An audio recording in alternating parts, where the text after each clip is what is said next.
People often assume that science and faith don't mix, that you have to choose between the two. Or someone might say, this faith stuff is interesting, but I'm more of a science person. I don't think it needs to be as black and white as that. As in, I know loads of people that are really passionate about their science, but they believe in God. And I also know that having a faith doesn't mean that you have to ignore science. In fact, many important theories and discoveries about the universe have come from people of faith. Take Blaise Pascal, Isaac Newton, and Robert Boyle, just to name a few. While people debate the differences between science and faith, most would acknowledge that they attempt to understand the universe. Science can help us to understand the how and the when, while faith can help us to explore the who and the why. The more we delve into science, the more we discover how incredible and how unlikely that life exists at all.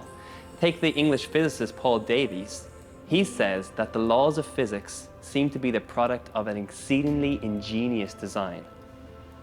In other words, from the vast solar system that surrounds us to the ridiculously complex cells that make up our bodies, there seems to be this specific design and purpose that keeps what could and should be absolute chaos in working order. Imagine the biggest sound desk you have ever seen, like one you would see at a concert. Or to be more exact, imagine a room packed with sound desks. We're talking about hundreds and hundreds of dials, buttons, and sliders. A universe where the potential of life exists would require every dial, every button, and every slider to be in an exact position. Let's imagine that slider 1 controls the Earth's distance from the Sun. One nudge closer, and the planet would burn up. A nudge further away, and the whole planet would freeze. A minimal change in gravity would pull us into the Sun or spin us out into darkness. Turn down the oxygen even slightly, and life just ceases.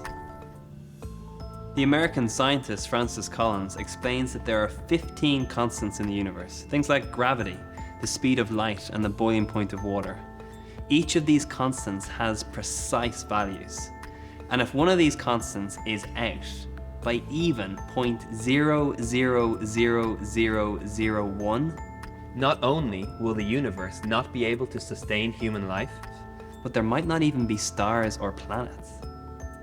The beauty is that our world is sustained by a very delicate balance. Just one change would trigger a catastrophic event, ending all of human life. The theoretical physicist and atheist Stephen Hawking once said that the odds against the universe like ours emerging out of something like the Big Bang are enormous. He said it would be difficult to explain why the universe would have begun in just this way, except as the act of a God who intended to create beings like us. That's a significant statement from a once-in-a-generation kind of genius. But to be fair to Hawking, although he recognized God as a possible answer to understanding the complexities of the universe, he did work alongside other incredible scientific minds to offer alternative explanations. But for me, I find myself simply amazed at what it requires for even the universe to just exist. And as I look at the beauty around me, it reminds me of a line in the Bible by the Apostle Paul. He said, "For ever since the world was created, people have seen the earth and sky. Through everything God made, they can clearly see his invisible qualities, his eternal power, and divine nature." Now, of course, it is possible that our existence is down to chance or probability, but it's as unlikely as a monkey typing on a typewriter and eventually producing one of Shakespeare's sonnets. So we have to come to one of two conclusions. Either we exist as a result of mind-boggling chance or breathtaking design.